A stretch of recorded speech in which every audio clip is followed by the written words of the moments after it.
Le matin de Noël, je vois le visage de mon père se décomposer sous l'effet de son téléphone. Ma mère serre le bras de mon frère Kevin, les jointures blanchies par l'angoisse, tandis qu'il murmure frénétiquement à propos des risques juridiques et de la nécessité de limiter les dégâts. Sur la table en acajou poli, une mise en demeure côtoie un croissant à moitié mangé. Il y a 24 heures, mes parents ont menacé de me couper les vivres, de me priver de tout, de mes études, de mon loyer, de tout, à moins que je ne présente mes excuses à leur fils chéri pour l'avoir accusé de plagiat. Je les avais simplement regardés droit dans les yeux, j'avais souri et j'avais dit « d'accord ». À présent, alors que les rouages du droit des affaires et de l'intégrité académique se mettent en branle, ma famille réalise qu'elle a gravement sous-estimé leur fille discrète et oubliée. Je m'appelle Harper, et jusqu'à il y a quelques mois, je pensais que mon frère était un génie. À 24 ans, Kevin était une étoile montante de Stanford, admis en un temps record dans leur prestigieux programme de doctorat en intelligence artificielle grâce à un généreux financement d'une grande entreprise technologique. Pendant ce temps, j'étais en dernière année à l'université d'État, consacrant tout mon temps libre à mon mémoire de fin d'études, un algorithme d'apprentissage révolutionnaire capable de prédire les tendances du marché avec une précision de 99%. Mes parents ne manquaient jamais de me rappeler cette différence. Kevin incarnait l'avenir, la preuve de leur éducation exemplaire. J'étais le parent pauvre, la fille discrète douée en informatique, mais dépourvue de son charisme et de son ambition. La dynamique familiale était immuable depuis notre enfance.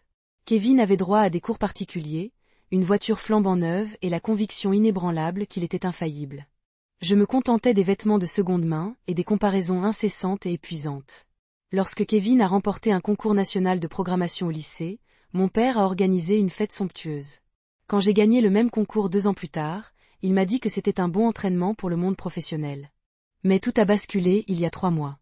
J'effectuais un dernier diagnostic sur mon algorithme, baptisé Chimera, lorsque j'ai aperçu un article en avant-première dans une grande revue technologique. Il décrivait une intelligence artificielle révolutionnaire, créée par un brillant étudiant de Stanford, un algorithme qui me semblait étrangement familier. J'ai eu un choc. J'ai payé les $30 de frais d'accès et voilà. Mon code, mon architecture unique, mon cadre mathématique précis, publié sous le nom de mon frère, Kevin Rhodes. Il n'avait pas seulement emprunté une idée. Il avait plagié mon intégralité, mot pour mot, ligne par ligne. Hier soir, lors du dîner du réveillon de Noël, j'ai calmement exposé les preuves. Horodatage, filigrane numérique, journaux de serveurs montrant son accès non autorisé à mon compte universitaire. Mon père n'a même pas regardé les preuves. Il a utilisé mon nom complet, Harper Hérode, de ce ton bas et terrifiant qu'il réserve aux plus grandes déceptions. Il m'a donné un ultimatum. Excuse-toi pour ces mensonges dégoûtants et jaloux, ou tu n'es plus notre fille. J'ai regardé le visage parfaitement innocent de Kevin, un masque de trahison apprise, et j'ai ressenti une étrange paix. Très bien, ai-je dit, puis je suis monté à l'étage pour réduire son monde en cendres. De retour dans ma chambre, la sérénité de ma décision m'a envahi. Ce n'était pas une impulsion soudaine. C'était le coup de grâce dans un jeu auquel j'étais contrainte de jouer depuis des mois. Dès que j'ai découvert le vol de Chimera par Kevin, j'ai su qu'une simple confrontation serait inutile. Notre tribunal familial n'avait qu'un seul juge, jury et bourreau, l'image parfaite de mon frère. Alors, mon premier réflexe n'a pas été d'appeler mes parents, mais ma tante Kimberly, la sœur de ma mère, avec qui j'étais brouillée.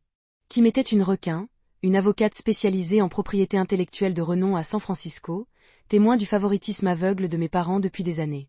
Je lui ai tout envoyé, le code, les journaux, les comparaisons. Sa réponse est arrivée en moins d'1 heure. Il n'a pas seulement plagié ta thèse, Harper. Il s'est rendu coupable d'espionnage industriel. Son sponsor a financé ses recherches grâce à ton travail volé. Les dommages se chiffrent en millions. Pendant 2 mois, nous avons travaillé en secret. Le cabinet de Kim a monté un dossier en béton.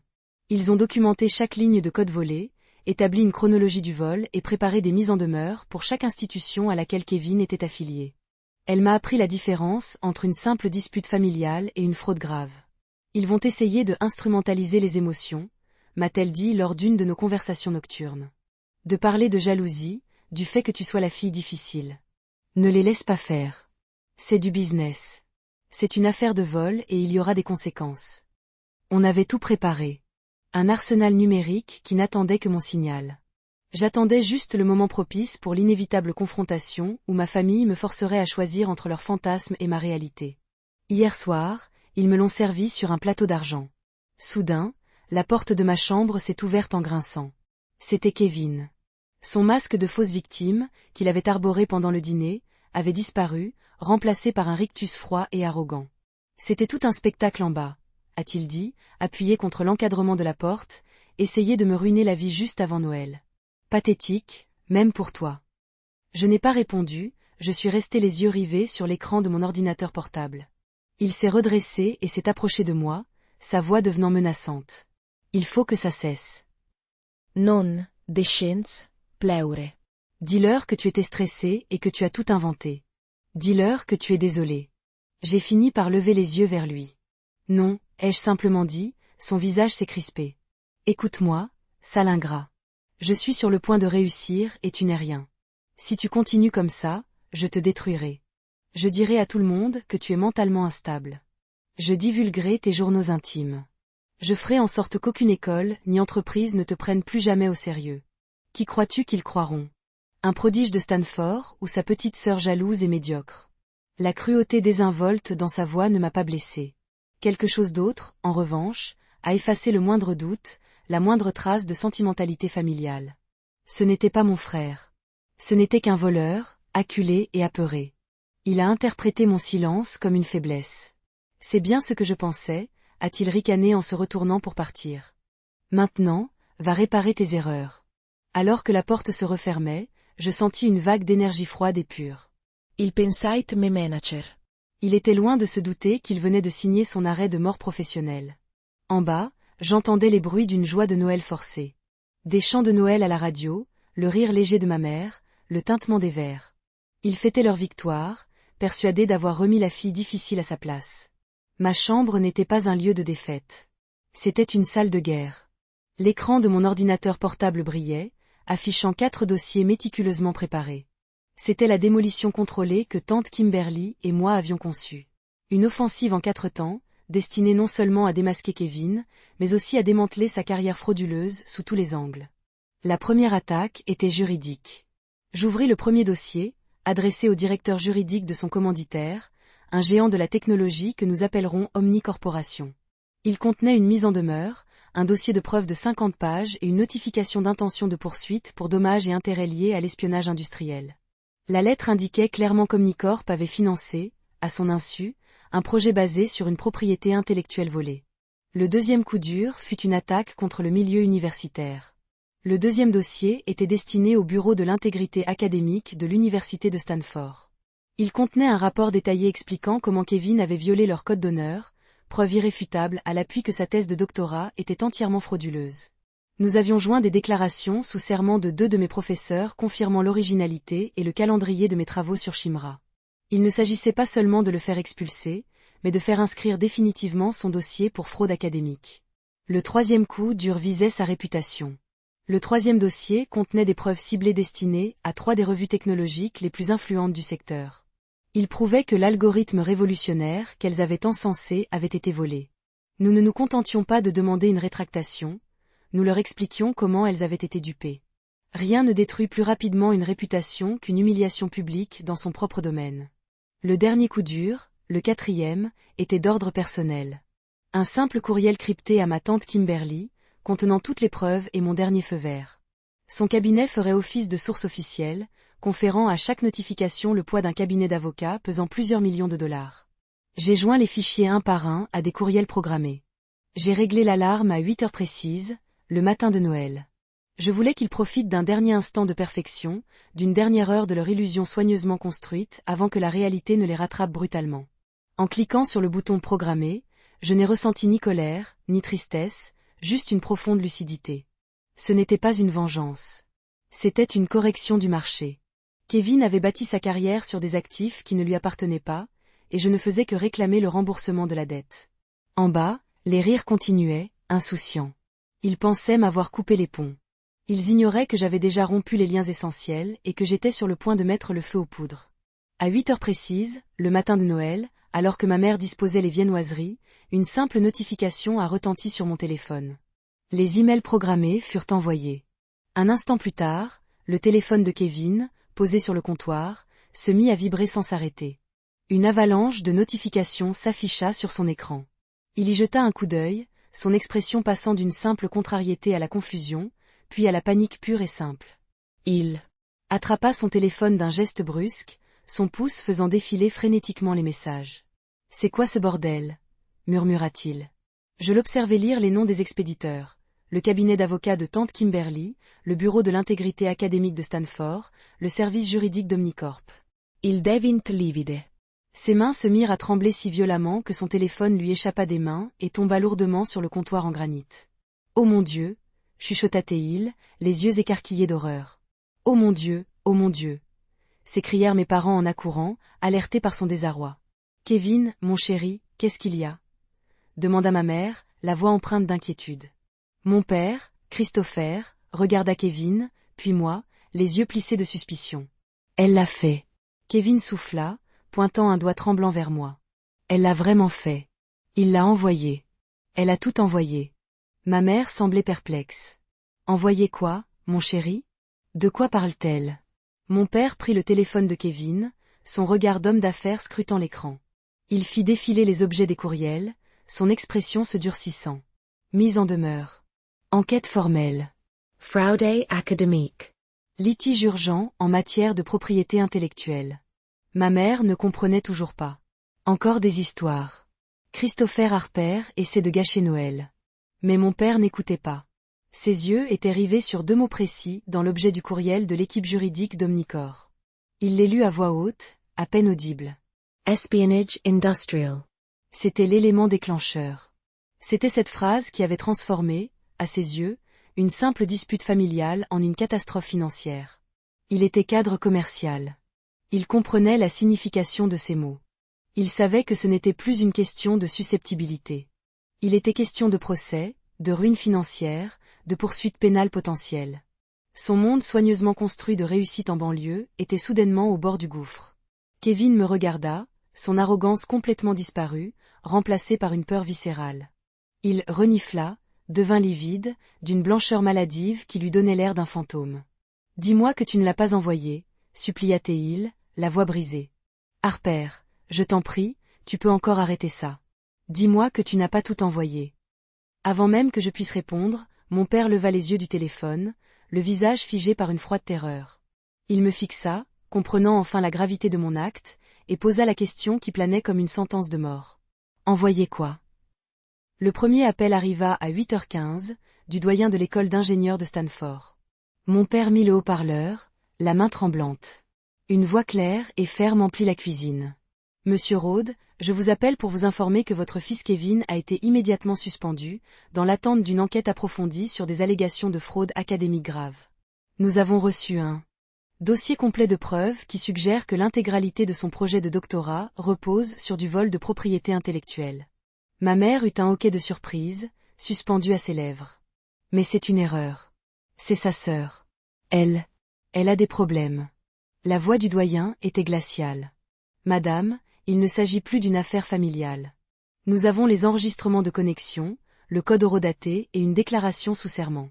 Si ces allégations sont prouvées, et les preuves semblent accablantes, il sera expulsé et son dossier universitaire sera définitivement entaché. » L'appel se termina, laissant place à un silence stupéfait.